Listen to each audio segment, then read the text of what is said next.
और आगे बढ़ते हुए आपको बताएं, कराची स्टेडियम की इफ्तिताही तकरीब 11 फरवरी को होगी। अली जफर, शफकत अमानत अली और साहिद अली बका परफॉर्म करेंगे।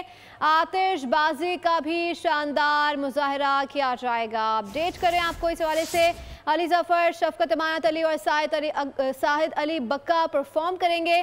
कराची स्टेडियम की इफ्तिताही तकरीब 11 फरवरी को होगी। आतिशबाजी का भी शानदार मुजाहरा किया जाएगा। इस वक्त आपको अपडेट करें, मज़ीद जाने तो नुमाइंदा बोल न्यूज़ अफजाल अब्बासी से। जी अफजाल अब्बासी, 11 फरवरी को होगी इफ्तिताही तकरीब।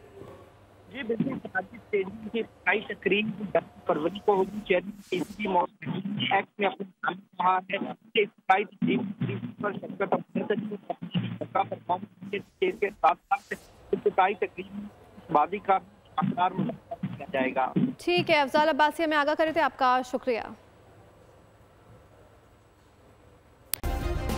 सब्सक्राइब करें और बेल दबाएं ताकि कोई खबर रह न जाए।